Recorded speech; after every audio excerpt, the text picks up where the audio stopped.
Caríssimas, caríssimos e caríssimes, René de Paula Júnior falando aqui no Roda e Avisa, caindo de paraquedas, caindo de supetão, caindo de improviso aqui na sua timeline.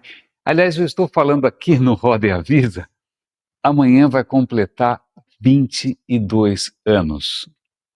22 anos de uma aventura que começou mais ou menos como eu estou começando essa live aqui, sem roteiro, sem ideia de que rumo exatamente tomar, né, tentando encadear as ideias aqui ao vivo, enquanto eu estava naquele momento, né, no comecinho do Roda e Avisa, eu normalmente estava ao volante, eu vou contar um pouco dos bastidores dessa história, desse podcast que insiste e persiste. Eu comecei a trabalhar nessa área de internet em 96, pré-história total, né, época das cavernas, eu era web slave, né, eu comecei quando a internet ainda era uma aventura, uma incógnita, ninguém sabia que rumo isso ia tomar, se ia dar certo ou não. Né? Então, em 96, aí as coisas começaram rapidamente a se encaixar, e veio uma bolha, e de uma hora para outra a internet parecia o futuro, e naquele momento eu já estava começando a produzir bastante conteúdo, eu escrevia para revistas, escrevia para a revista About, Meio Digital, revista Byte, né? Eu já estava por ali tentando fazer algum sentido dessa história toda, muito otimista, muito romântico, muito idealista. Aí veio a bolha, né? A bolha estourou logo depois aí do ano 2000, e o cenário mudou completamente e eu não sabia mais o que pensar, né? Todos os meus sonhos, que eram muito românticos, eram muito ingênuos, eles tinham ido por terra. A realidade não era exatamente aquilo que eu tinha imaginado. Mas eu não conseguia parar de pensar, mas eu não conseguia, ao mesmo tempo, colocar isso no papel. Como eu não conseguia colocar isso no papel, o que eu podia fazer? Um belo dia, dirigindo para o trabalho, eu falei, já sei, eu vou dar uma aqui de James Joyce, vou fazer aqui um fluxo de consciência, eu vou abrir um microfone e vou gravando, eu vou falando, quem sabe falando, quem sabe tentando contar alguma história, as coisas começam a se encaixar, as coisas começam a se encadear. E assim nasceu o Roda e Avisa, literalmente na estrada, rodando e avisando.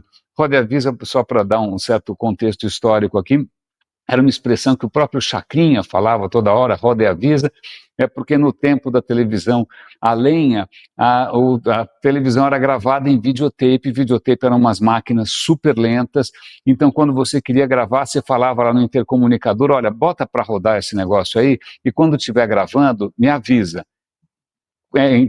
Para encurtar, Roda e Avisa, e esse ficou, a minha formação inicial é como produtor de televisão, é esse que deu o nome a esse podcast. Pois bem, comecei lá atrás, sem a menor ideia do que ia acontecer, na verdade, não era podcast ainda, foi 2003, não existia ainda, né, um acordo com relação aos protocolos que iam configurar ali o podcast. Um belo dia, se eu não me engano, o meu velho e grande amigo Guilherme Cujaves me mandou uma mensagem e falou, olha, você está publicando áudio na internet? Saiba que existe aí um protocolo RSS, Feed, Enclosure, isso pode ser distribuído numa nova forma que é o podcast. Ou seja, é um podcast que nasceu antes do podcast, rapidamente eu adaptei o que eu estava fazendo para esse formato e eu nunca mais parei. Nunca mais parei, com crachá, sem crachá, em empresa gigantesca, empresa pequena, no mercado, fora do mercado. O Roda e Avisa sempre foi para mim algo não só profundamente autoral e pessoal, mas assim quase que terapêutico. Sempre foi a minha válvula de escape para tentar fazer algum sentido das coisas que estavam acontecendo. Porque, pelo menos, a minha experiência do digital, nesses 20 e tantos anos, é que é só bolada nas costas. Você sempre acaba sendo atropelado por alguma coisa que realmente não devia estar no radar, ninguém percebeu, estava todo mundo preocupado com bônus, alguma coisa, e quando você percebe, impérios caem, quando você percebe aquele mundo dourado dos portais, ou o mundo dourado das agências, de repente aquilo tudo entrou em xeque, quando você vai ver alguma coisa que alguém fez em alguma garagem e você achou que não fosse dar em nada, alguém inventou um novo modelo de negócios e de repente os dados são um novo bacon. Ufa! Então, para para processar, para ruminar, para digerir isso tudo, o Roda e Avisa nunca parou. E eu não quero que pare, né? Eu sempre mantive aqui a total autonomia, total independência, A audiência, obviamente, nanica, porque, veja, se você for fazer um podcast hoje, o que eu recomendo é que primeiro você escolha alguma área promissora, né, que tenha uma certa audiência, algum assunto que você tenha uma certa propriedade, aí você pode pesquisar o que está em voga naquele momento, e aí você pode eventualmente usar um chat GPT para fazer um roteiro, e aí você pode... Eu não faço nada disso. Eu não faço nada disso porque o Roda e Avisa nunca foi monetizado. Ele não é monetizado. Ele não é monetizado, eu não me preocupo com as métricas, ele é 100% orgânico, eu não invisto em mídia, não tenho patrocínio, porque eu acho que foi a minha maneira de manter a minha autonomia, a minha liberdade intelectual.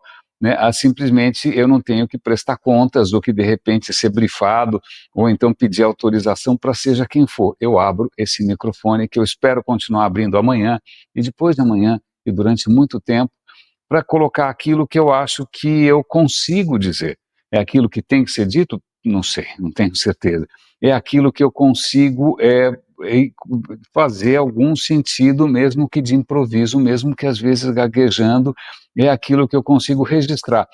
São mais de 1000 episódios já, são 22 anos no ar ininterruptamente. Nesse meio tempo, como se não bastasse aqui essa aventura que começou sem rumo, sem direção, só a direção do carro, né, eu acabei inventando uma outra sarna para me coçar, que foi o radinho de pilha. O radinho de pilha, eu resolvi piorar, levantar um pouco mais a barra e falar, eu quero ter assunto todo dia. Eu quero me forçar, eu quero me obrigar, eu quero criar essa lição de casa para mim mesmo, de ter assunto novo todo dia, de descobrir, de aprender todo dia e compartilhar isso. E, se possível, sem falar do digital. Então nasceu o Radinho de Pilha, que já está no ar há uns bons 8 anos também, mais de 1.500 episódios, sempre com uma audiência pequena, sempre sem fins comerciais, sempre gratuito, porque, para mim, tem duas questões aqui. Primeiro, é um exercício que me faz bem. Me ajuda a manter clareza, me ajuda a manter a minha própria sanidade mental no meio dessas confusões todas. E também por uma gratidão, pelo menos no começo, né, antes de virar, nem sei o que virou isso agora, já estou meio um pouco confuso, né, a gente se deleitava com a quantidade de pessoas generosas, que compartilhavam o que sabia, que compartilhavam inclusive as próprias dúvidas, né, para que todos aprendêssemos juntos. Então, acho que em homenagem a esse tempo, que é um pouco já saudoso da internet, eu faço questão de manter esses meus projetos fora da lógica, não da lógica de mercado, a lógica da audiência, a lógica do marketing digital, a lógica do algoritmo.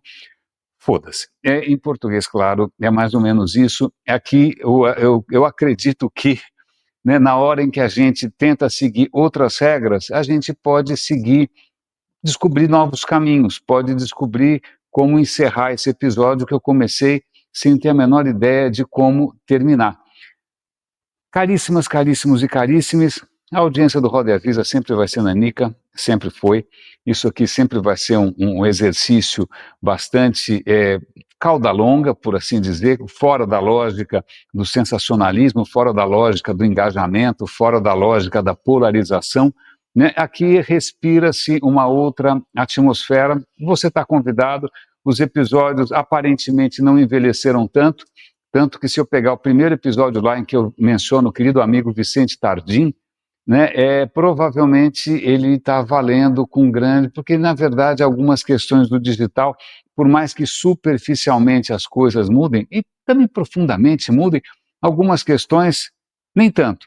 Sobretudo porque essa não é uma rede de computadores, é uma rede de humanos, demasiadamente humanos, e é assim que o Radinho, o Roda e Avisa, há de continuar amanhã, no seu aniversário de 22 anos. Humano, demasiadamente humano.